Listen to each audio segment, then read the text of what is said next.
such a clear expression as in this Palestinian situation. Allah has made this crystal clear who you're dealing with and what you're dealing with. And the political network over here, man, is so vile and so evil and so corrupt that if you get, if you get entangled in it, man, you will become a part of that.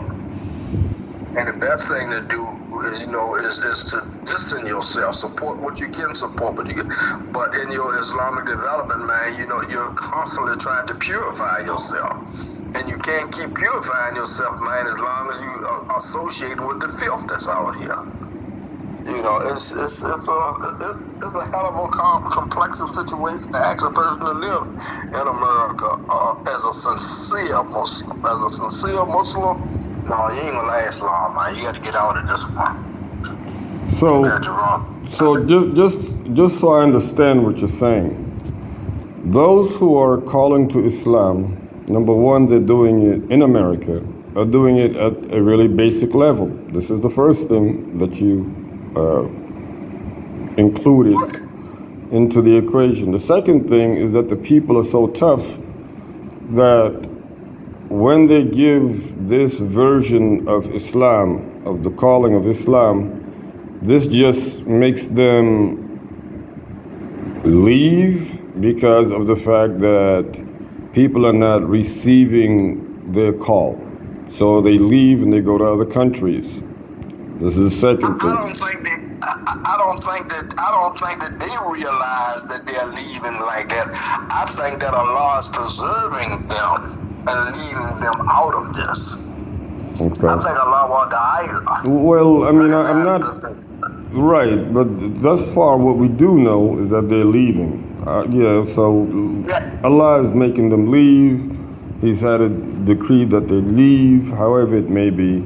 They're leaving America, and if all of the missionaries or da'is, leave America, then nobody's there to give any proper da'wah, or nobody's left to give the basic da'wah, to give the basic. Like I said previously, you ain't got to worry about there will always be individuals around to give the introductory invitation. Oh, I'm not worried. I'm not worried at all. Okay. What I'm simply trying to understand is again, if everybody does what they're doing and they leave instead of standing and facing the challenge of either learning to get better understanding of the sophistication, the essence of Islam, instead of this basic stuff, you got this watered down mess. I don't even know what to call it. Islam, Herzlam, Jelani Islam, it's all over the place. Everybody got their own little, clique and cult. Unbelievable. I don't even know. And so if everybody, just stops and thinks, we leave, and yes, who's gonna fill in the vacuum? But more importantly, what you said at the last point that you made was that it has to be something in which you realize that there is really no worldly gain for. All right, and I think that's really important because that's the way it's supposed to be. As one who submits to Allah subhanahu wa ta'ala, you're only supposed to, you are only to expect and rely on Allah for your livelihood anyway. What are you talking about? Exactly. What kind of da'ah are you? I mean, are you going to be calling people so that they learn how to make a livelihood? Is that your ambition of your da'wah? I don't know. What you're doing is that you're calling people to an understanding of the hereafter. Yeah, here's my... You're calling them to the hereafter and making the here, the right now, the world that we live in, this realm of existence, relative to a successful life in the here and the hereafter. All right.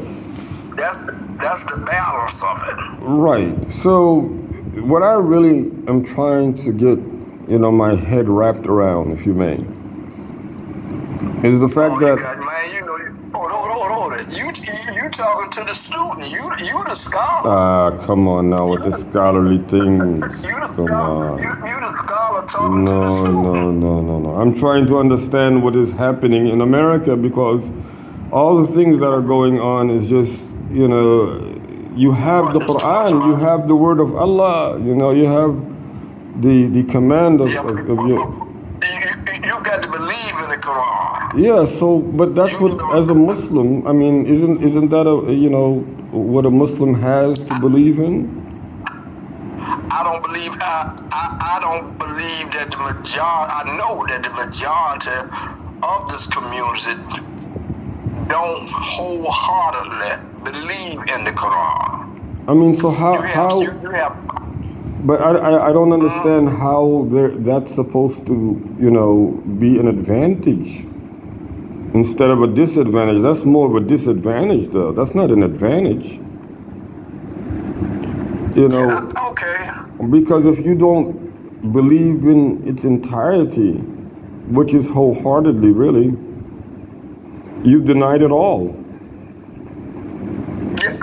Yeah, you can say that. No, I didn't say that. That's not what I said. That's what Allah subhanahu wa ta'ala says. That's why you have in the Fatiha, you have those whom Allah shuns. He shunned them for that exactly. Taking what they like of it and rejecting what they like of it. So you came and you did it with the Quran. It's just like they did with the Old, you know, Testament, New Testament, if you may. You know, that's been going on forever. People have to, I think that when you and I accept that there's not anything that we can say or do as human beings that has not been done before.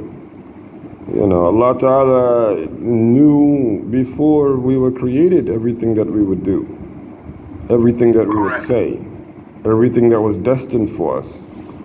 You know, it's already been written. Exactly. So, I mean, I don't get how leaving America when we know America needs the peace more than anywhere else in the world.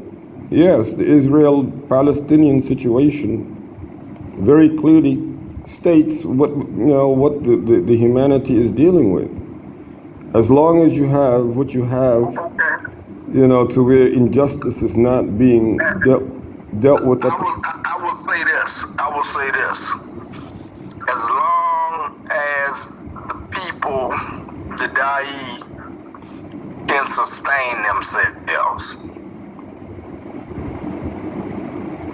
they have to be able to sustain themselves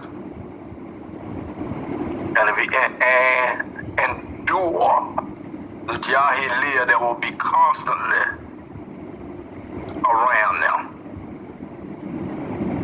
Then it's optional if you want to leave or don't. If you want to leave or you want to stay. I had just saw where some brother on YouTube that I've been following over there in London, and he grew up in New Jersey, and he said he did some studying in Medina, and he says he's been over there in London for 30 years. I just saw where he made an announcement where he's going to return back to the United States. I forgot his name, Abu Salma? I think he's the leader of the Salafi community. But he speaks just like Ayatollah Khomeini. Ayatollah Khomeini was one of the Iranians who rarely identified himself as Shia. And he spoke clear Islam. And this the same brother that's in London said he's going to return, and I believe he's going to return because of his parents. I'm not sure, but I believe he's going to return, and he could probably return up in New Jersey. And he seems to have a good grasp of this foolishness, because he's always talking about how advanced the United Kingdom's development of Islam is. But he says that he's going to return, and I really want to, you know, I'll be watching him on. I'm watching several individuals around the world, man. I'm really going to be watching on